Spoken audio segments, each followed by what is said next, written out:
I feel like there's been a current trend of people redefining Y2K or trying to redefine Y2K. People just kind of equate it to the entirety of the 2000s decade at this point. In reality, the Y2K movement started to gain steam in the mid to late 90s, in anticipation for the new millennium.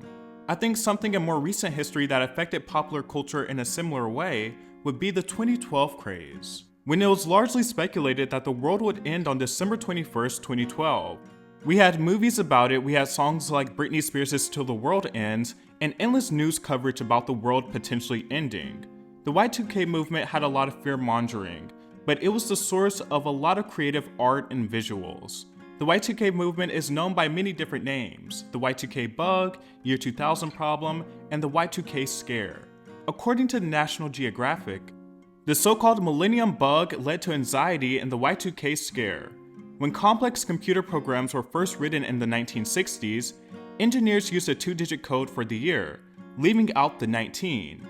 As the year 2000 approached, many believed that the systems would not interpret the double zeros correctly, therefore causing a major glitch in the system.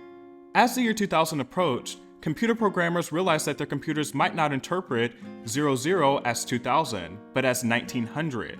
This led people to believe that activities that were programmed on a daily or yearly basis would be damaged or flawed, including the banking system, power plants, water pressure, and even transportation. It was actually a real problem and concern, albeit a bit overblown. Ultimately, many of the heavyweight software companies fixed the problem. They simply expanded to a 4-digit number, and ultimately there was very little negative effect from this craze. But it became such a cultural phenomenon that it spread to music and movies.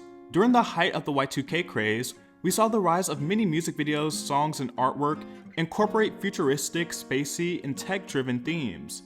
And I feel like it's such an interesting era in popular music because the effort was put in. It was like everyone was trying to outdo everyone, and it resulted in some really creative visuals and catchy songs. One of the first eras that immediately come to my mind when thinking of this time period is Fan Mail by TLC. Released in 1999, it is completely coded in the effects of the Y2K movement. The concept for Fan Mail was created by group member Left Eye. The album cover has the members of TLC painted in a metallic silvery tone, appearing more alien-like. They also incorporated a decodable binary code into the artwork, as well as email stylization of the text. Not only that, but they took it a step further with the actual content of the album. Many of the songs featured a computerized rapper named Vicky, and the title track deals with the feelings of loneliness in a virtual world. But they came to a head with their futuristic theme with the No Scrubs music video, which is one of the most recognizable and iconic videos of the era. They have these really cool, sexy cyberpunk outfits, some dramatic makeup looks, and they parade around in a sleek white spaceship. This is Y2K. They're also an example of an extreme side of it, because they went all out and were committed to this concept.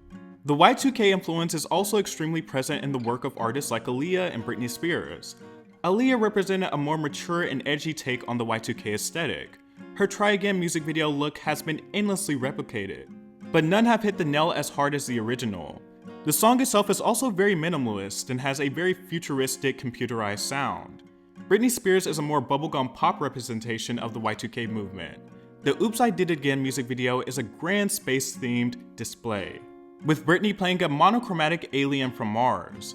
J-Lo's If You Had My Love music video is also a notable feat of the era. But I don't think you can mention this era without mentioning the futuristic queen herself, Missy Elliott.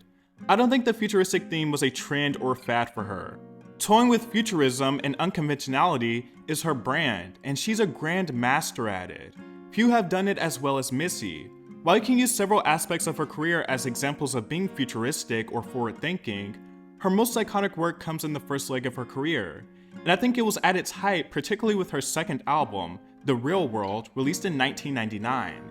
The album cover shows Missy standing in a dark, cloudy sky of lightning with a mirrored reflection. Now, Missy's visuals are very singular, but that is also true for her music. She simply sounds like no one else. Her single from The Real World, titled She's a Bitch, has become one of her most endured classics, sampled by artists like Cardi B, Bia, and Ski Mask the Slump God.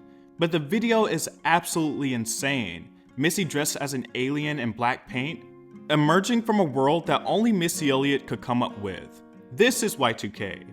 Y2K has somehow become a bit synonymous with the 2000s decade as a whole, but that's not really accurate. If we went by that metric, then Kesha and Lady Gaga would be Y2K as well. The miscategorization of the Y2K movement has led to a conversation online being about how some things are categorized as a certain era, but they actually aren't reminiscent of that era at all. Ice Spice's Y2K has kind of been a flagship for this conversation, because nothing about it has given Y2K at all. This has led people like commentator Azealia Banks to speak out about it. Somebody needs to tell Ice Spice absolutely nothing about this aesthetically, performance-wise, production-wise is Y2K at all. Banks said in a statement, "This is like early Nicki Minaj pack weave stuff." And she's correct. Now, Ice has previously stated that she named the album Y2K because she was born in the year 2000. But words have meanings, and naming an album after a very popular movement from that time period is at least a signifier that some of that will be incorporated. Some of that 2000s Y2K era juice would be incorporated into it. You know, even on TikTok and social media in general, you see this trend of people attributing something to an era in which it's not from. I think this happens a lot with disco music a lot too. People tend to lump in 80s synth pop, new wave, and post-disco with 70s disco. And obviously with dance music, there's always going to be some overlapping. But the sonic styles and cultural contexts are in fact different, which is why they're given these different distinctions. I honestly think the effects of Tumblr and artists who are rooted in nostalgia-based imagery, like Lana Del Rey for example, kind of contributed to this trend of different eras being grouped together as a monoculture. Think of Lana and all of her influences. She's been Nancy Sinatra, she's been Marilyn Monroe, she's been Amy Winehouse. But for a generation eager for nostalgia and something that feels like authenticity, that amalgamation can sometimes blur the lines. It's crowdsourced nostalgia, especially when the influenced inevitably becomes the influencer. Some would argue that eras are supposed to be mixed, and to that I would agree. But ultimately, the source material and true blue time period should not be lost in the process.